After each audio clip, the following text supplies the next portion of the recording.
ये भगवान के नाम का प्रभाव ऐसा है, सत्संग का प्रभाव ऐसा है, घोर पापात्मा यदि सुधरने की चेष्टा करे और किसी संत का संग मिल जाए और उसके निर्दिष्ट मार्ग पर चले तो घोर निकृष्ट अपराधी भी भगवत धाम और भगवत स्वरूप को प्राप्त हो सकता है।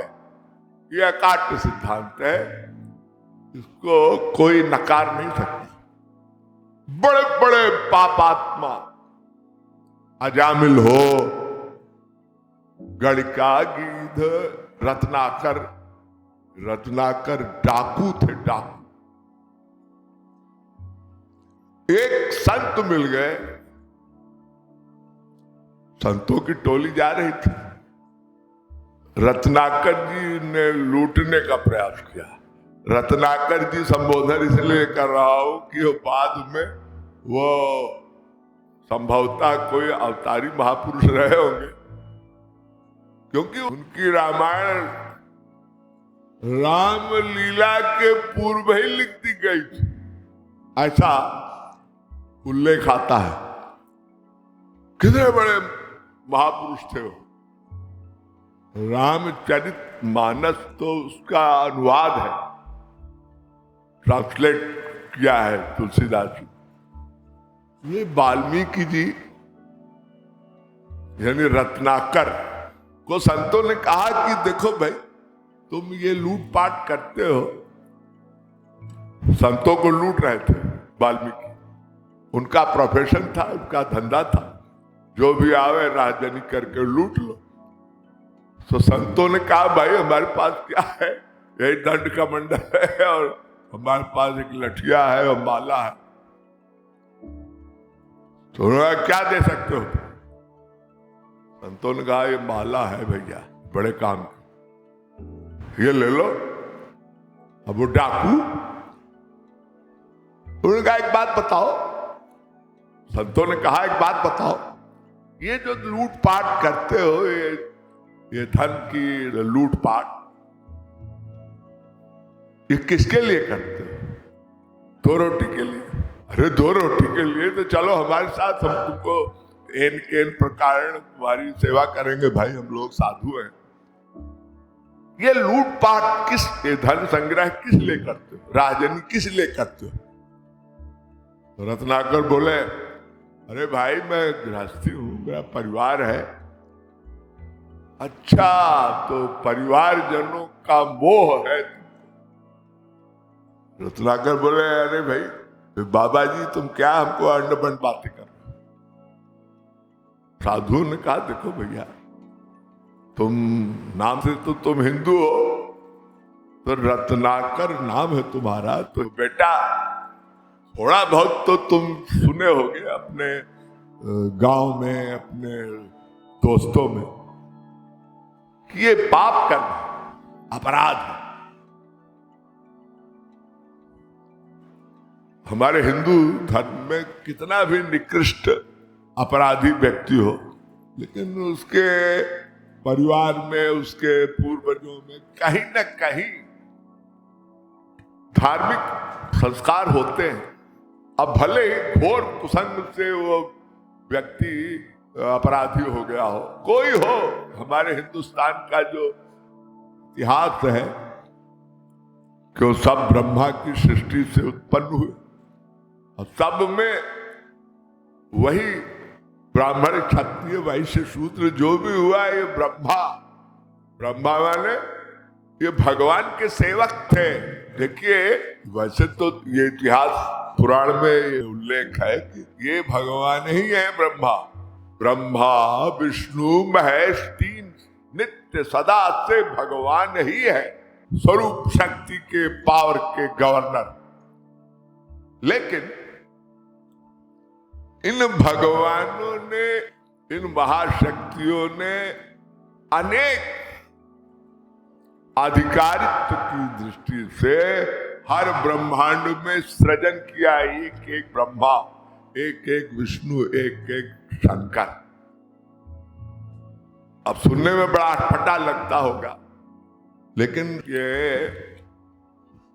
सदा से ये हमारे सनातन धर्म की एक प्रक्रिया है कि अनंत कोटि ब्रह्मांड है, इतने ब्रह्मांड है, ये सब माया के लोक हैं।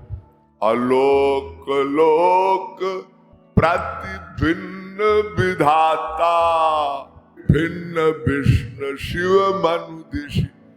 जितने ब्रह्मांड है, तुलसीदास जी महाराज ने पुराणों से कोट किया है ये पंक्ति, ये चौपाई, कि इतने ब्रह्मांड में है, इनमें अनेक ब्रह्मा, अनेक विष्णु, अनेक शंकर, ये अधिकारी है। ये हम लोग जो 84 लाख में घूम रहे हैं ना, इन्हीं में कोई साधना, भक्ति या तपश्चर्या या ज्ञान मार्ग से या योग मार्ग से या व्रत नियम वर्णाश्रम धर्म का पालन करके इन लोकों की प्राप्ति करता है।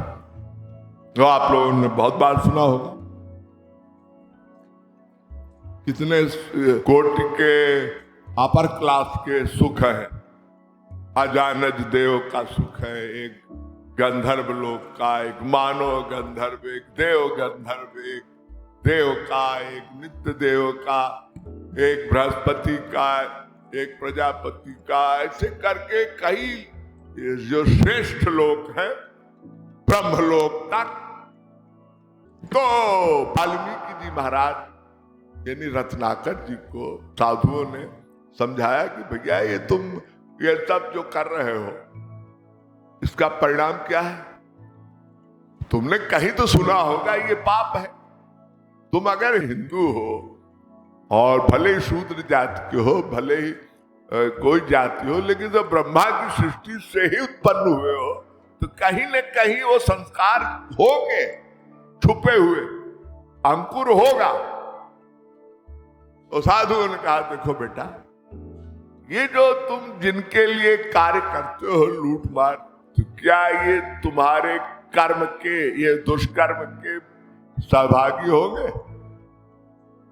वो बड़े चक्कर में पड़ गया। गंवार था, लेकिन इतना तो था कि कहीं उसने दादियों से या कहीं से हमारे सनातन वैदिक धर्म का ऐसा प्रचार प्रसार है कि आज गांव-गांव में जो शूद्र हैं निम्न कक्षा के, वो भी भगवत विषय यानी हमारे सनातन धर्म की बहुत सी बातें सुनते सुनाते हैं। अरे राम राम तो गांव-गांव में प्रचलित। हमारे उत्तर प्रदेश, बिहार, भारत के तमाम प्रांतों में सब जगह राम नाम तो लोग करते हैं, राम राम भैया। और ये भी जानते हैं कि क्या हमारे देश में जो न्याय पद्धति है, उसमें जो अपराध की जो दंड संहिता है, अपराधियों को कानून सजा देता है।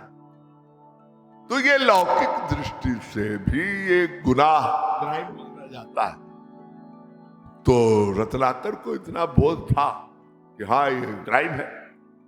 साधुओं ने कहा, भाई तुमको बोध न हुआ हो, लेकिन हम तुमको बता रहे हैं कि ये पाप क्यों करते हो परिवार वालों के लिए। तो जाओ जरा पूछो, परिवार वाले तुम्हारे इस पाप के भागीदार होंगे? ये जो कर्म कर रहे हो वो शेयर करेंगे, क्योंकि उनके लिए कर रहे हो। तुम्हारा कथन है कि तुम अपने स्वजनों के लिए कर रहे हो ये अपराध, तो क्या इस अपराध का दंड वो भोगेंगे? चाहे संसार की न्यायालय हो, चाहे ईश्वर की न्यायालय हो, क्या ये अपराध का ये दंड शेयर करेंगे? दंड भोग। रत्नाकर को बात लग गई कि इतना हम लूटपाट परिश्रम दिन भर करते हैं, लोगों की हत्याएं करते हैं, तो हमें दो रोटी तो हमको कहीं भी मिल जाएगी। तो जाकर पूछा अपने परिवार वालों से, भाई मेरे मन में संशय है, तो बहुत परेशान कि इतना घृणित और भयानक कार्य मुझे करना पड़ता है। तुम लोगों की उदर पूर्ति और लालन पालन भरण पोषण के लिए, तो क्या आप लोग भागीदार हो गए? अरे सब मुकर गए भाई। उन्होंने कहा भाई ये तुम्हारा कर्म है, तुम हमारे लिए जो करते हो ये तुम्हारा कर्तव्य है, हम लोग जो करते हैं वो हमारा है। ये बात लग गई रत्नाकर, और वो रत्नाकर साधुओं के संग से, देखिए संग कैसा होता है। कबीरदास कहते हैं एक घड़ी आधी घड़ी, आधी से बुनियाद, कबीरा संगत साधु की मिटे कोटि अपराध। ये अपराध का भी क्षय होता है, यानी जो अपराध पाप कर्म आप करते हो तो सत्संग में ऐसा लाभ है। हाँ, अपराध की वृत्ति यानी पाप करने की मशीन नहीं समाप्त होती, पाप का क्षय होता है। भगवान वेदव्यास कहते हैं नाम संकीर्तनम यस्य सर्व पाप प्रणाशनम। नाम संकीर्तन, भगवान के नाम की शक्ति है राम नाम में, कि पाप का क्षय होता है, लेकिन पाप करने की मशीन ये तो सत्संग से ही होता है। संतों का संग एक सेकंड को हुआ, समझिए कुछ न कुछ प्रभाव उस संत का आपके चरित्र पर प्रभावी होगा। तो ऐसे ही हुआ। संतों ने कहा बेटा ये हमारे पास ये माला है, ये कमंडल है और ये वस्त्र है, तुम रख लो, लेकिन एक माला है। बोला ये माला ये क्या है भाई? इसमें हम लोग राम राम करते हैं, राम राम राम राम। राम राम क्या भला है भाई? साधुओं ने कहा भैया तुम मेरी एक बात मान लो, ये राम नाम तुम जपा करो, बस हम तुमको श्योरिटी देते हैं, ये तुमको हम आश्वासन देते हैं कि राम नाम करने से जो पाप तुमने किया है इससे मुक्त हो जाओगे और तुम्हारा मंगल होगा। बात थोड़ा थोड़ा लग गई, क्योंकि एकदम अंगूठा छाप नहीं था, थोड़ा बहुत प्राइमरी एजुकेशन तो रही होगी। तो विश्वास कर लिया संतों की बात पर। उन्होंने कहा ठीक है, ये राम मैं बोल नहीं पा रहा हूं, अब बताइए। राम थोड़ा हकलाता था। बहुत से होते हैं गांव में, आज के जमाने में तो पोलियो इंजेक्शन वगैरह लग जाता है, नहीं बहुत से बच्चे प्राचीन काल में उनको पैरालाइज होता था या उनकी जबान तोतली हो जाती थी या तुतलाते थे, तो वो रत्नाकर तुतलाता था, मैं नहीं निकल रहा। अच्छा उन्होंने कहा इसका उल्टा कर, मरा मरा मरा। अरे रोज मैं मारता हूं, मरा मरा यानी हत्या करता था तो मैं हिला के देखता था मरा की जीवित, तो मरा मरा ठीक है ये बोल लूंगा मैं। अब वो जड़ बुद्धि था लेकिन उसने विश्वास कर लिया। तो आप मरा मरा बोलिए, मरा मरा मरा तो राम हो जाएगा। अब बोल के देखिए आप लोग, मरा मरा मरा मरा। आप इसको 10 बार बोलिए तो उल्टा नाम सीधा हो जाएगा। वो जपता रहा, संकल्प कर लिया।